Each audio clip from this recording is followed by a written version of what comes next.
have decided to follow Jesus. I have decided to follow Jesus. I have decided to follow Jesus. No turning back, no turning back.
산지를 내게 주소서 하면서 시작했습니다. 2년을 등산 중에 있습니다. 이 등산이 끝나는 날 우리는 하나님 앞에 서게 될 것입니다. 그런데 산봉우리 하나인 줄 알고 올라왔는데 금방 끝날 것 같아서 시작했는데 산 넘어 산입니다. 여러분, 우리 신앙 여정이 그럴 거예요. 우리 인생이 그래요. 젊은 시절은 결혼해가지고 애 키우고 또 직장만 하고 온갖 힘든 가운데서 이민생활하면서 이것저것 일하고, 자, 은퇴를 앞에도 우리 생각합니다. 은퇴만 하면 모든 짐을 다 벗고 그죠? 편안하게 쉬겠구나.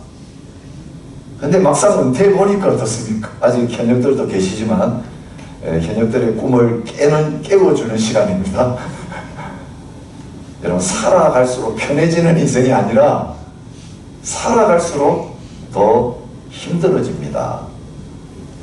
여러분, 우리가 믿음 생활 젊은 시절 열심히 잘하고 주님 앞에 충성하고 최선을 다했으면 남은 삶은 병도 안 걸리고 남은 삶은 경제적으로도 안 쪼달리고 자녀들도 애 안 먹이고 그렇게 잘 살아갈 거라고 기대하는데 막상 안 그렇습니다. 여러분, 인생의 노년이 힘들어지고 여러 가지 막 어려움 만나면서 절대로 믿음의 사람들이 품지 말아야 될 생각이 뭐냐면, 뭔가 내가 젊은 시절 과거에 하나님 앞에 잘못 살아서 잘못했기 때문에 하나님 벌 주시는구나. 내가 뿌린 대로 거두는구나. 여러분, 이런 생각 가지면 어떻습니까? 어떤 어려움 만날 때에 일어설 수가 없습니다. 앞으로 당면할 더 큰 어려움이 있을 텐데 제대로 당하기도 전에 벌써 넘어지는 그런 자리에 설 때가 많습니다. 노년, 왜 이런저런 고통으로 말미암아 힘들게 하실까? 앞으로 우리의 남은 삶 가운데 참 그런 첩첩산중과 같은 그런 어려움이 있지만 오늘 말씀을 통해서 하나님께서 그렇게 하시는 이유를 제대로 발견하고 그리고 우리를 도우시는 하나님의 예비하신 그 손길을 경험함으로 말미암아 오늘 우리가 불렀던 찬양처럼 독수리가 날개치며 올라온 것 같이 이 산을 향하여 날아오르는 저와 여러분들이 되실 수 있기를 축복합니다. 제가 참 좋아하는 신앙의 선배들이 계십니다.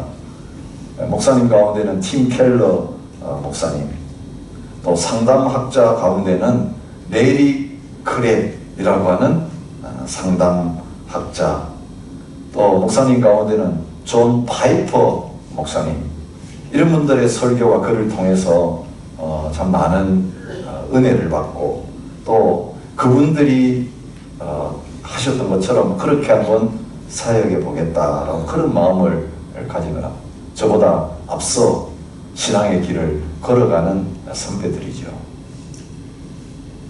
근데 그 중에 두 분은 하나님의 부름을 받고 먼저 천국에 들어가셨습니다. 레리 크랩이라고 하는 상담가는 23년 암투병 하시다가 천국을 향한 기다림이라고 하는 마지막 책을 쓰시고 몇 달 더 사시다가 76의 젊은 나이로 부름을 받았습니다. 지난달에 팀 켈러 목사님 3년 전에 췌장암이라고 하는 판정을 받으시고 72세의 젊은 나이로 하나님의 부름을 받으셨습니다. 레리 크랩은 천국을 향하여 기다리는 모습을 그 책을 통해서 보여주셨습니다. 팀 켈러 목사님은 이런 유언을 남기셨다고 합니다. 마지막 떠나시면서 자녀들에게 남긴 유언. I'm ready to see Jesus. 나는 지금 예수님 만날 준비가 되어 있다. I cannot wait to see Jesus. 그 예수님 만나는데 더 이상 기다릴 수 없다. Send me home. 집으로 보내주세요. 이 세 마디의 짧은 그 말 신문에서 읽으면서 참 감동이 되었습니다. 야, 나도 이런 멋진 말을 남기고, 근데 여러분, 말만 남기가 되겠습니까? 이 말을 할 수 있는 그 신앙의 모습으로 결승선을 다 통과하는 그런 사람이 되었으면 좋겠다. 저는 그런 소원을 가집니다. 근데 여러분, 참 신실한 분들입니다. 근데 이분들의 마지막을 왜 이렇게 투병하면서 힘들게 살게 하셨을까? 일찍 이 길을 걸어가신, 지금도 살아계신 파이퍼 목사님이 남긴 책들을 통해서 그분이 그 험난한 첩첩산중을 통과하면서 하나님이 발견하게 하신 그런 메시지들을 나누고 있는 것을 저는 보았습니다.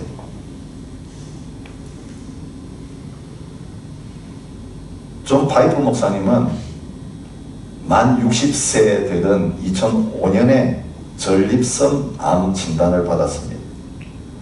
그리고 한 번 더 또 전립선 암으로 수술을 받았습니다.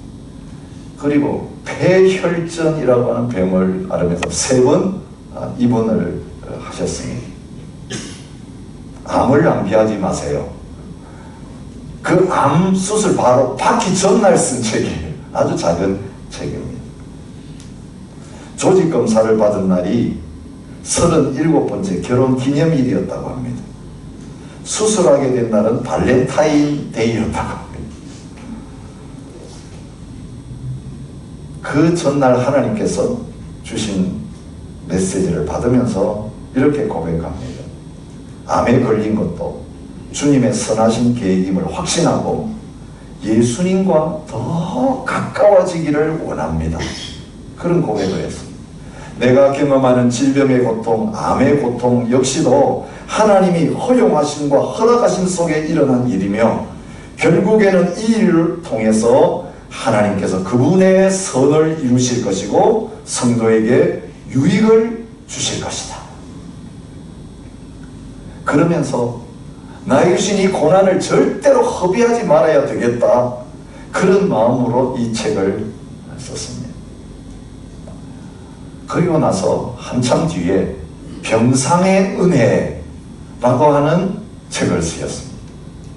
입원해서 있는 동안 자신이 받은 은혜를 나누면서 대부분의 많은 사람들이 질병을 만나고 병상에 입원하고 어려움을 만나면 믿음으로 대처하지 못하는 그런 모습들을 보면서 우리 그리스도인들은 병상에 입원해 있을 때 믿음 없는 사람들과는 다른 반응을 보여야 된다.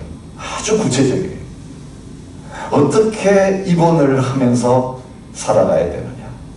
이런 것은 하지 말라. 이렇게 하라. 아주 자세하게 기록해 놓고 있습니다. 그쪽 처음 전반부에 많은 그리스도인들이 질병을 만날 때에 믿음으로 반응하지 않고 불신앙의 반응을 보이는 것을 쭉 열거하고 있습니다. 여러분 한번 보십시오. 들려오는 험한 소리를 들으면서 마음이 어수선합니다. 고통 한복판에 나를 버려두시는 하나님이 원망이 됩니다. 아무도 내 아픔을 모릅니다. 하나님도 못 고치실 겁니다. 뭘 잘못했길래 내게 이런 벌을 내리나 싶어서 서글픕니다. 이대로 내 인생이 끝날까 봐서 두렵고 허망합니다. 완쾌되고 싶지만 그럴 수 있을까요? 질문이 생깁니다. 주님을 믿고 싶지만 자꾸 마음에 시험이 듭니다.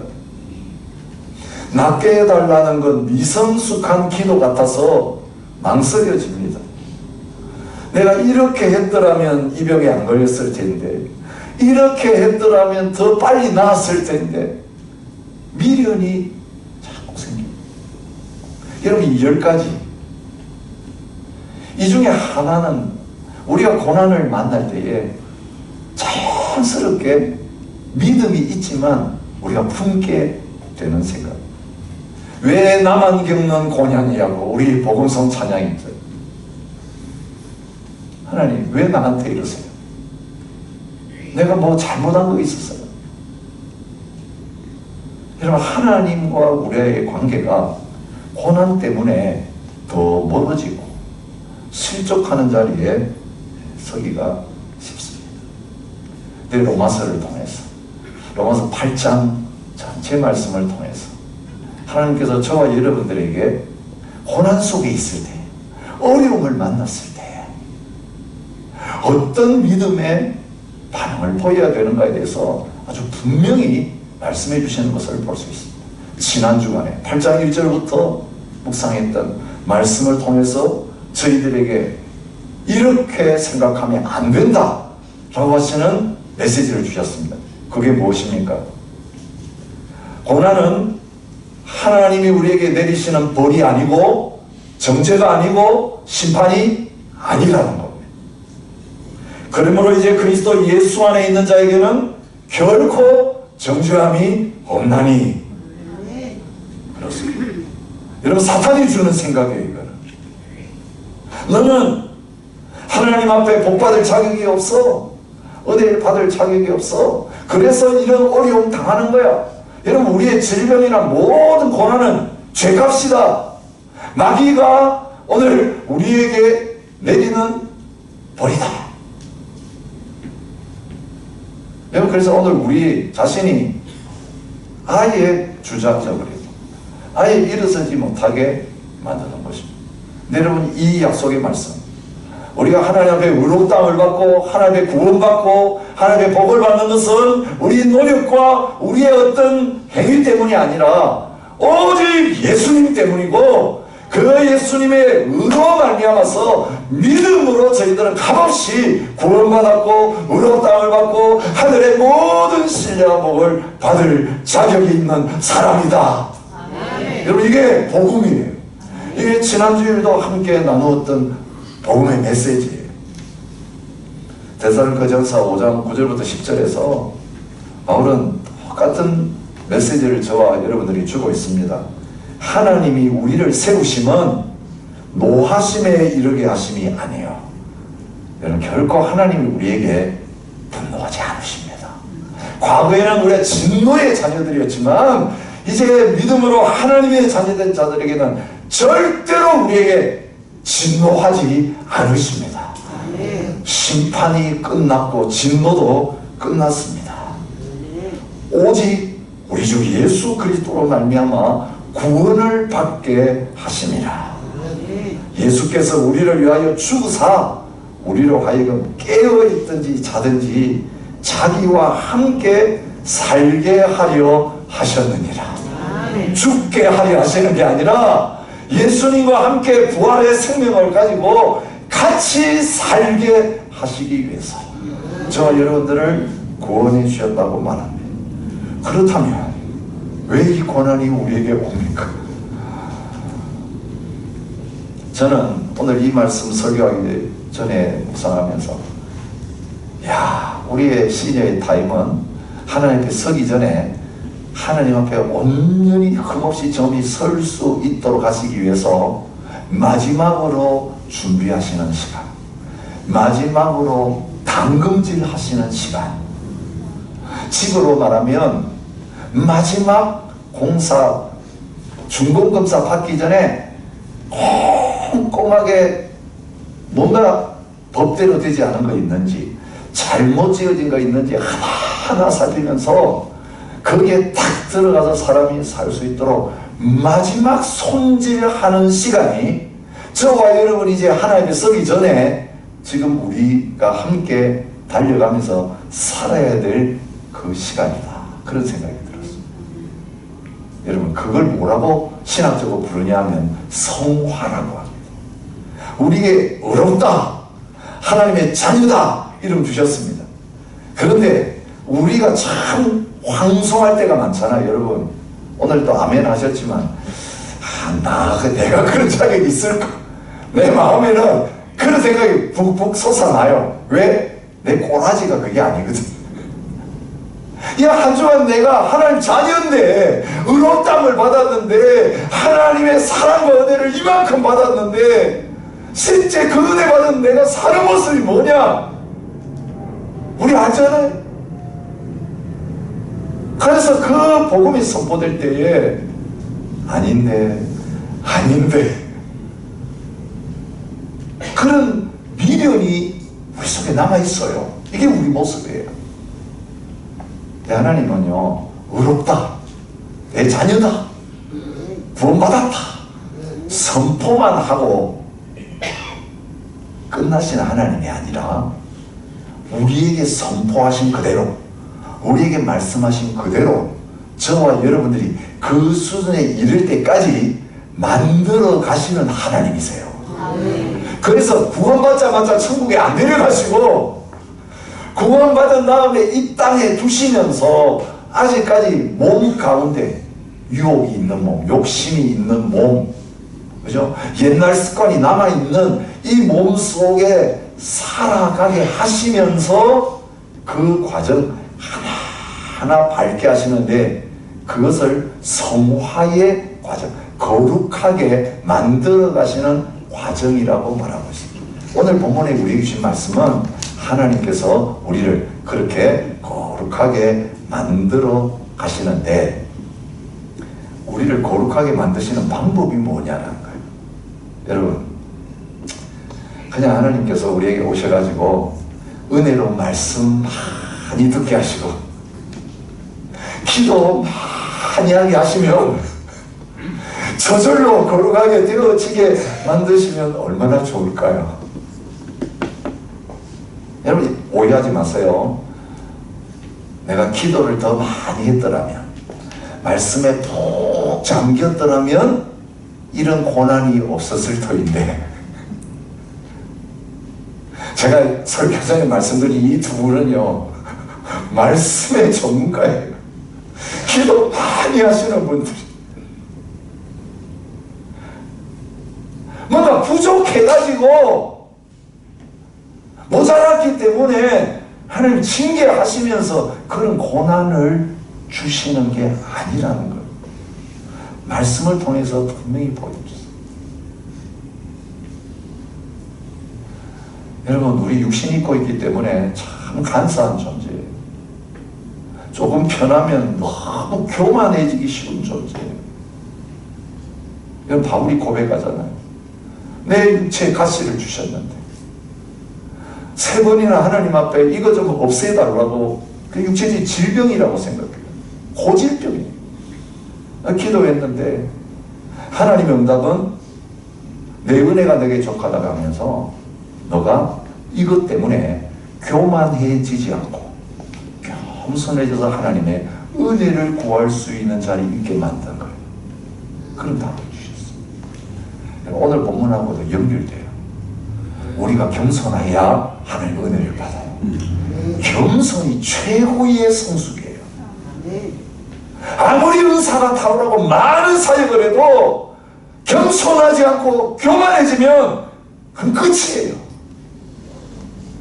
여러분 나이가 들수록 하나님 앞에서 우리의 보여야 될 모습은 뭐냐면요, 내가 인생 이만큼 살았는데, 내가 이만큼 많은 것을 경험했고 알고 있는데 하면서 고개를 뻣뻣이 들고 그렇지 못한 젊은 세대들을 향하여서 너 이렇게 너 저렇게, 이건 잘못 산 거예요.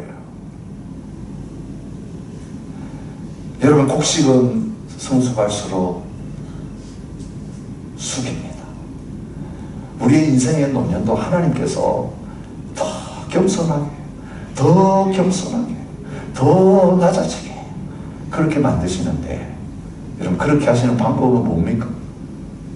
우리에게 짐을 지우셔서 그렇게 하는 거예요. 짐이 없으면 퍽 들게 돼요. 짐을 안 지면 고개가 빳빳하게, 자세도 뻣뻣해요. 여러분 우리가 짐을 지게 되면 어떤 결과를 가져오게 됩니까? 처음에는 이것쯤에 하고 잘 지고 갑니다. 근데 계속 가다 보면 짐 때문에 수그러듭니다. 그래도 끝까지 지고 가다가 나중에 짐이 무거워지면 어떻게 합니까? 벌써 엎드러집니다. 나중에 짐에 눌려가지고 일어서지도 못합니다. 이게 하나님이 우리를 땅바닥까지 낮추시는 하나님만의 방법이에요. 그 짐이 뭡니까? 고난입니다. 내가 잘못한 게 없는데도, 내가 하나님 앞에 잘 살았는데도 내 힘으로는 도무지 감당할 수 없는 고난을 주심으로 말미암아 오늘 우리가 주님의 겸손, 주님의 온유, 그 자리까지 가게 하십니다. 수고하고 무거운 짐진 자들아 다 내게로 오라, 내가 너희를 쉬게 하리라 말씀하십니다. 그 짐 벗겨주고 나서, 죄의 짐 벗겨주고 나서, 심판의 짐 다 벗겨주고 나서서 내 멍에를 지고 내게 배우라. 나는 온유하고 겸손하니. 여러분 주님이 멍에를 지워주신대요. 이 멍에는 소에게 지어가지고 일시키는 거예요. 지 마음대로 뛰던 그 소가 멍에 딱 지는 순간부터 일소가 되는 것입니다. 평생 그 멍에 벗지 못하고 일하다가 죽는 거예요. 여러분 오늘 우리에게 이 멍에라고 하는 것은 무거운 짐을 가르쳐. 그런데 주님 말이에요. 내 멍에는 쉽고 가볍다. 그런데 그 멍에 왜 지어주느냐? 온유하고 겸손하신 그 주님의 성품을 담게 하시기 위해서 지어주신다고 말합니다.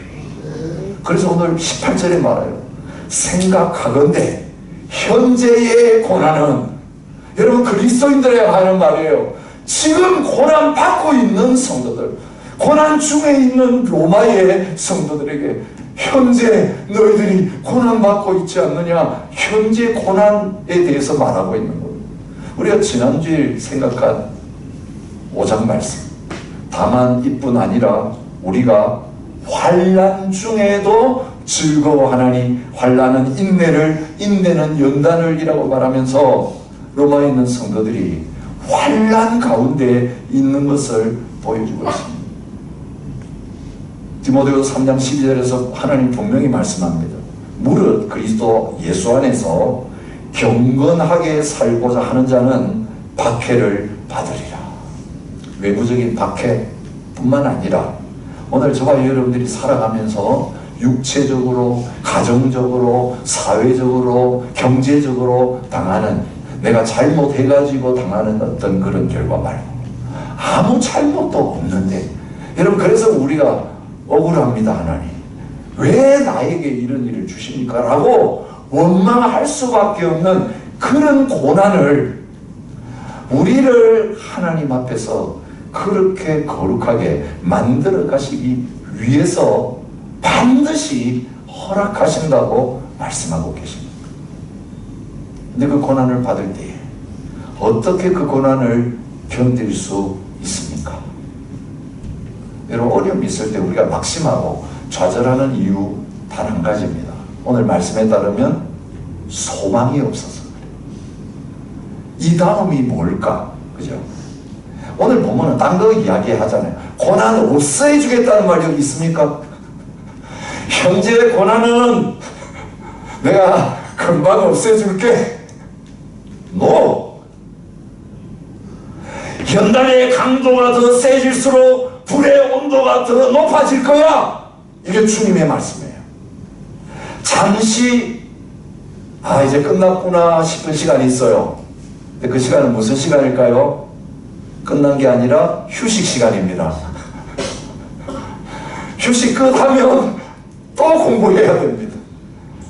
진짜 끝은 이 세상에서 우리의 삶이 끝나는 그날이 졸업하는 날이에요. 그런 부분에서 그 다음에 뭐가 있을까? 여기 희망이 없으면 힘들어요. 언제 끝나요 하다가 포기하고 실족하게 돼요. 가장 큰 문제는 뭡니까? 소망이 없기 때문에 기다리지 못하는 것입니다. 24절 말씀에요. 참 다른 데서는 거의 나오지 않는 특별한 말씀이 여기 나와요. 우리가 소망으로 구원을 얻었으며. 아니 이건 무슨 말이야? 이제까지 로마서에서 한 말씀은 뭐로 구원 얻는다고 말하고 있어요? 믿음으로 구원을 얻는다고 말씀하셨는데 오늘 이 말씀에는 소망으로 구원을 얻었습니다. 이게 무슨 말입니까? 구원은요 한 번 받는 거로 끝나는 게 아니라 완성될 때까지 진행형이에요. 과거의 구원, 현재의 구원, 미래의 구원, 성경 전체의 거예요. 여러분 씨를 심었으면 생명이 있으면 그 생명은 자라서 열매를 맺는 자리까지 닦아야 그 주기가 완성돼요. 그래서 가을이 되면 끝! 하고 씨가 땅바닥에 떨어져서 봄 되면 또 싹이 나가지고 열매 맺고 끝! 이게 한 식물의 주기처럼 우리 신앙의 주기가 그렇다는 거예요. 예수님 영접하면 생명이 생기고 이제는 구원받은 백성이 됩니다. 구원의 확신 가져도 됩니다. 지옥 가기 걸렸습니다. 이제는 하나님의 자녀입니다. 그런데 이 생명이 자라도록 계속 하십니다. 그리고 열매 맺는 자리까지 가게 하십니다. 그런데 그 열매 맺는 자리까지 가기 위해서 이 구원의 과정을 통과하기 위해서 고난이 우리에게 있습니다. 그런데 그 고난의 과정을 견디게 되는 것은 하나님이 주시는 소망 때문에. 소망이 있어야 고난을 견딥니다. 현재의 고난은 견디고 잘 참으면 우리가 기다리는 가장 좋은 것이 오게 된다. 여러분 우리의 소망이 있으면요 어떤 어려움이 있어도 포기하지 않습니다. 어떤 어려움도 힘들지 않습니다. 그런데 마음에 낙심이 딱 되는 순간 불이 나가듯이 내가 지금 이렇게 해가지고 어떻게 될까? 두려움이 찾아와요. 이렇게 안 되면 어떨까? 그죠? 이런 거예요.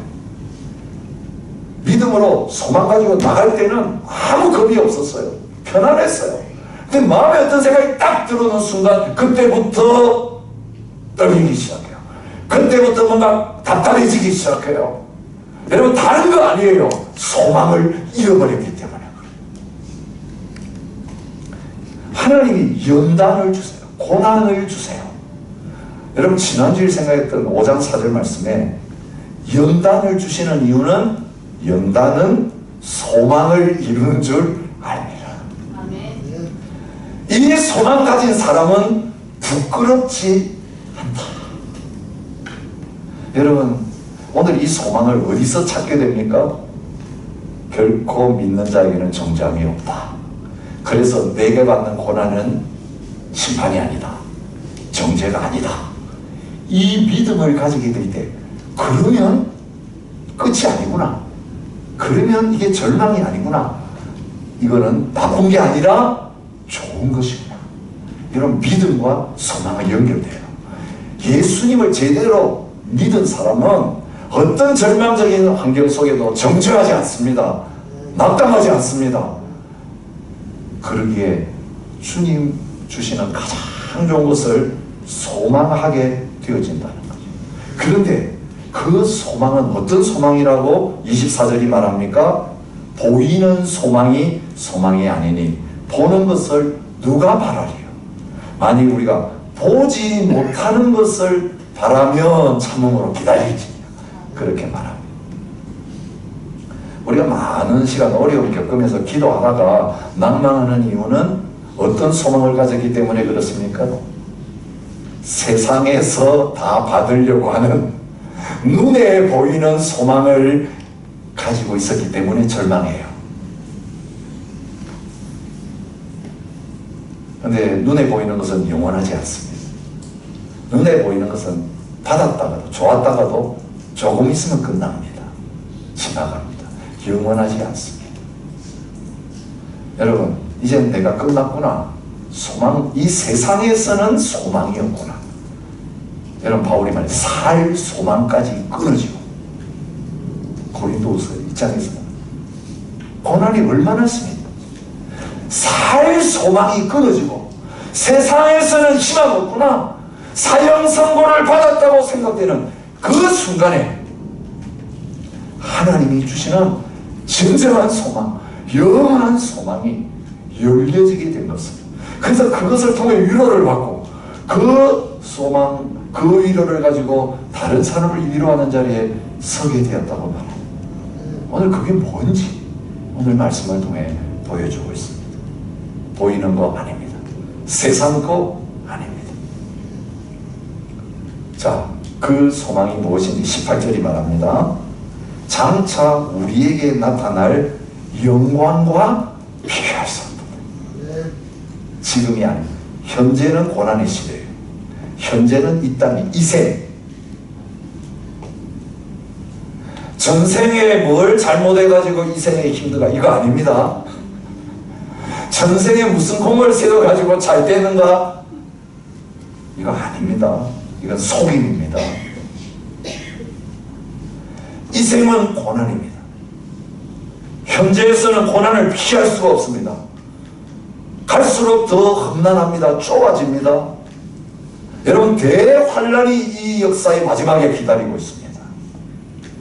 그런데 그 고난을 이길 그보다 더 큰 능력이 저와 여러분에게 주어졌기 때문에 그 고난은 문제가 되지 않습니다. 오늘 그래서 그 문제 안 된다는 걸 뭐라고 합니까? 비교할 수 없도다. 요즘 말로 하면 게임이 안 된다. 비교 가치가 없을 정도. 현재보다 미래에 우리에게 주실 그 영광이 더 크고 더 무겁고 더 중요하다. 그것을 오늘 말씀해 주고 있습니다. 그 영광이 뭘까요? 앞에 있는 말씀하고 연결시켜야 돼요. 자녀이면 또한 상속자, 곧 하나님의 상속자요 그리스도와 함께 한 상속자니 우리가 그와 함께 영광을 받기 위하여 고난도 함께 받아야 될 것입니다. 예수 믿음은 하나님의 자녀입니다. 그래서 아빠 아버지라고 부릅니다. 자녀에 계시는 하나님이 가장 큰 영광은 무엇입니까? 상속받는 것. 하나님의 상속자, 예수님의 상속자이기 때문에 하나님의 나라를 우리 것으로 상속해서 받게 되는 거예요. 근데 여러분 아시죠? 상속은 언제 일어납니까? 예, 물려줄 분이 돌아가셔야 상속이 됩니다. 그런데 성경의 상속은 정반대예요. 하나님 아버지는 안 돌아가세요. 예수님은 안 돌아가세요. 그런데 정반대로 우리가 죽는 날 상속이 완성되는 거예요. 세상 떠날 때 하나님 나라 들어가서 아버지의 모든 것, 예수님의 모든 것을 내 것으로 받는 하늘나라 상속이 일어나는 시간이에요. 이게 우리의 영광이에요. 마지막은 영광이에요. 끝은 가장 큰 영광이에요. 그와 함께 이 영광 받기 위해서 이 땅에서 믿음 생활하는 동안에는 고난도 패키지로 같이 받는 것이 신앙의 걸음이라고 말합니다. 누가 이거 없다고 가짜 복음을 전했어요? 가짜 복음은 사람들이 좋아해요. 입에 달콤하거든. 여러분 만사형통할 겁니다. 앞으로 잘 될 겁니다. 그런데 그 말 들을 때 오해합니다. 아, 세상에서 잘 되겠구나. 세상에서 부자 되고 세상에서 건강하고 세상에서 무탈하고 평안하게 살겠구나. 이거 가짜 복음이라고요. 어디에 성경에 그런 말이 나와요? 이 가짜 복음 들으니까 세상에서 잘 살아보겠다고, 세상에서 뭐 해보겠다고 난리치고, 그러다가 하나님 나라 세우는 게 아니라 마귀 나라 세우는, 거기에 동참하는 어리석은 일이 벌어지게 돼요. 그리고 그 결과 허무예요. 그렇게 잘 세워놓은 거 놔두고 떠나가니까 눈이 안 감기는 거예요. 이건 정반대 신앙생활하는 거예요. 고난 속에 있는 자들은 하나님 불러가시는 날이 기다려져. 고난이 심할수록 빨리 데려가 주세요. 여러분, 팀 켈러 목사님, Send me home. 그 영광스러운 날을 바라보면서 부르죠. 고난이야말로 우리 속에 진짜 소망을 불러일으키고 그 영광을 바라보는 눈이 활짝 열리게 하는 것입니다. 여러분, 그날 어떤 일이 일어납니까? 양자가 되었는데 진짜 이제 아들이 누려야 될 상속을 누리는 것이 되고, 썩어지는 몸, 병든 몸도 부활의 영광스러운 몸, 썩지 않는 몸, 아프지 않은 몸으로 영원히 살 수 있는 영광의 몸으로 바뀌어지는 역사가 일어나게 될 것입니다. 하나님의 자녀들의 영광의 자유에 이른다. 21절이 그렇게 말하고 있습니다. 그리고 우리 한 사람 한 사람은 어떤 사람이 됩니까? 여러분, 결과적으로 하나님 나라 차지하고 상속자가 되고 외부에 주실 그 복보다 더 큰 복은 뭐냐면 내가 바뀌는 복이에요. 그 복이 29절에 이렇게 말합니다. 하나님이 미리 아신 자들 또한 그 아들의 형상을 본받게 하기 위하여 미리 정하셨으니, 예수님 본받는 거 내 속에 이루어집니다. 나는 오냐고 겸손하니 내게 배우라. 그렇게 해도 안 바뀌던 내 자식, 그죠?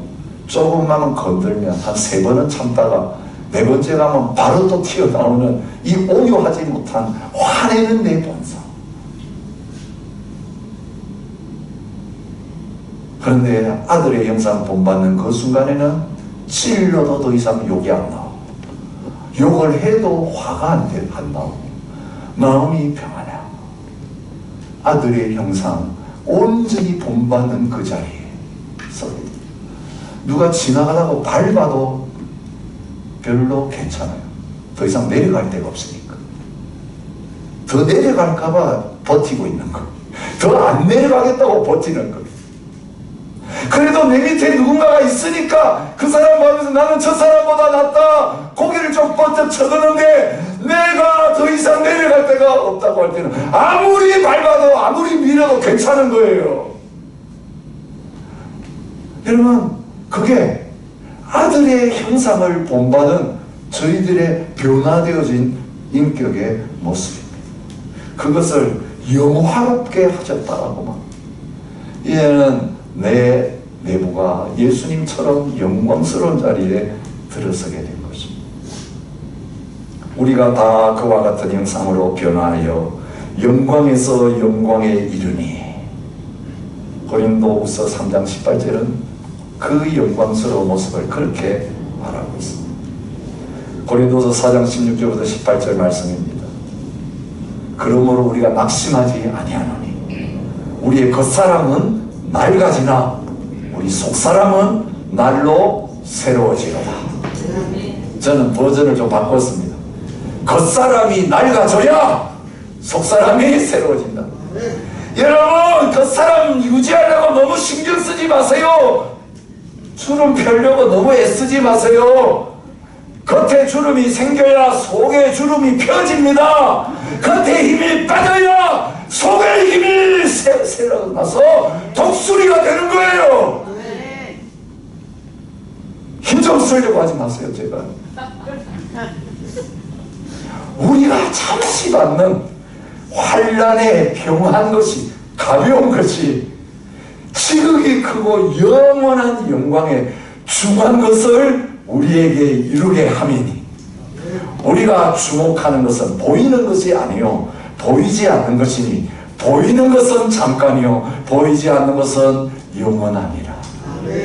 시력이 바뀌어져야 돼요. 세상 눈 좀 어두워져야 돼요. 그래야 영안이 열려서 영원한 것을 바라보게 돼요.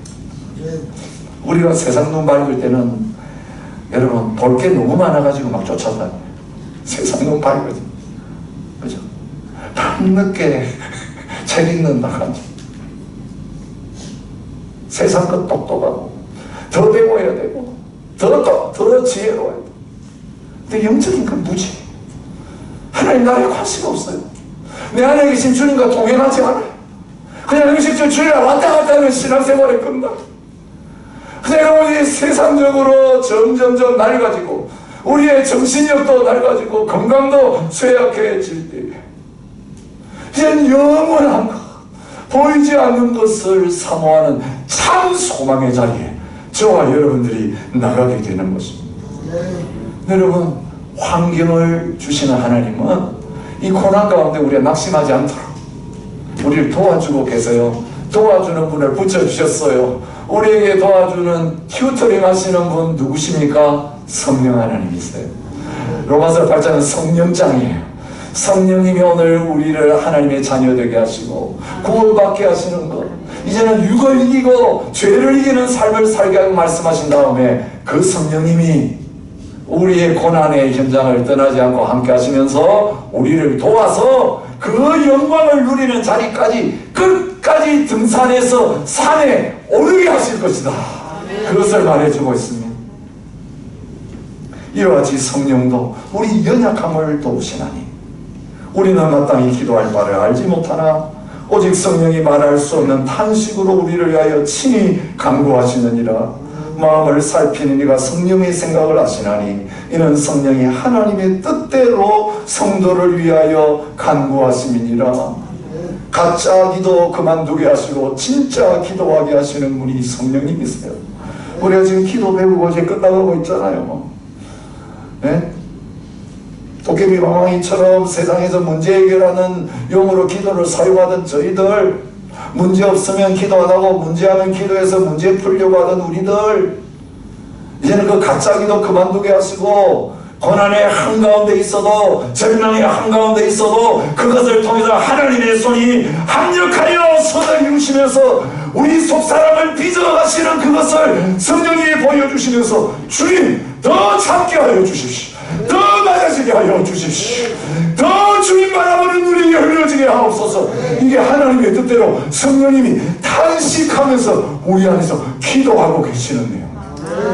우리는 그렇게 기도한 적이 없는데 성령님이 우리에게 기도를 가르치시면서 그렇게 기도하게 하시는 가운데 처음 익은 열매인 우리들이 이제는 진짜 열매 맺는 자리로 가게 만들어 주시는 것입니다.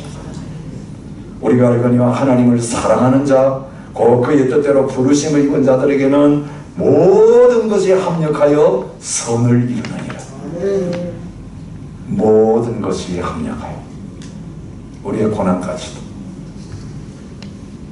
이해할 수 없는 어려움 통해서도 다 그것이 우리가 거룩하게 되고 영광스럽게 주님을 닮아가는 그 자리에 하나도 없어서는 안 돼. 꼭 필요한 것이 저에게 반드십니다. 그래서 여러분들의 고난이 다 달라요. 저에게 주시는 고난이 다르고 여러분에게 주신 고난이 다르고, 저는 그걸 맞춤형 고난이라고 말합니다. 여러분에게 맞추어서 여러분을 다루고 계세요. 남에게는 왜 없냐고 절대로 말하지 마세요. 나만 겪는, 그래요, 나만 겪는 고난이에요. 나에게만 주시는 아픔이에요. 왜? 나에게 필요하기 때문에. 그 문제 해결하려면 내가 이것 가지고 늘 왔다 갔다 하니까 그걸 다루세요. 주님보다 사랑하는 게 각각 다 달라요. 그런데 가장 주님보다 사랑은 그걸 다루세요. 그래서 각자 당하는 어려움과 고난이 달라요. 그것을 통해서 하나님은 정확하게 합력해서 선이 되게 하시는 역사를 이루십니다. 그래서 하나님은 좋으신 하나님이에요. 우리에게 일어난 모든 것도 좋은 거예요. 그 좋은 것의 마지막, 가장 좋은 것, 더 좋은 것은 하나님의 나라, 우리가 주님의 형상으로 바뀌어지는 그 날이에요. 그 끝날 날이 다가올수록 오늘 우리에게는 단식이 있어요. 그죠? 만물도 단식하고 우리도 단식하고 성령님도 단식하는데요. 그 단식은 무슨 단식일까요? 피조물이 다 이제까지 함께 단식하며 함께 고통을 겪고 있는 것을 알아요. 이 단식은 산통이에요. 아이 낳기 전에 진통이에요. 무통 분만할 수도 있어요. 요즘은 그렇게 되죠. 근데 정상적인 분만은 어떻습니까? 진통을 겪어야 생명이다. 오늘 우리는 다 진통 중입니다. 하나님 나라에 태어날 때 예수님 닮은 모습으로 태어날 거예요. 그 영광스러운 하나님 나라 상속받는 상속자가 될 거예요. 이 땅에서는 우리 상속받을 거 없습니다. 진짜 우리의 소유는 하나님 나라에 있어요. 근데 그 사람들 고난 주셔서 진동하게 했어요. 그게 단식이에요. 하나님은 부르짖습니다. 하나님은 간절한 기도. 주님 도와주세요. 그때 성령님이 도와주세요. 우리 연약해요. 우리 혼자 못 버텨요. 우리에게 믿음 없어요. 성령님이 믿음도 주시고 소망도 주시고 사랑도 주시고 인내도 주셔서 우리를 놓지 않고 계시기 때문에 우리는 승리할 것입니다. 그 산에 오를 것입니다. 하나님이 말씀하신 그대로 우리에게 이루어질 것입니다. 여러분, 그 영광을 바라보며 함께 찬양하며 나갔습니다. 우리 모두가 그 영광의 자리에 다 서게 될 것을 바라보면서 함께 주님 바라보며 나아가는 저와 여러분 되시기를 축복합니다. 저는 우리 주 예수 그리스도의 은혜와 아버지 하나님의 사랑과 성령의 교통하심이 이 영광 바라보며 소망 가운데 고난을 향하여 믿음으로 나아가는 모든 성도들 위에 이제로부터 영원히 함께 있을지어다.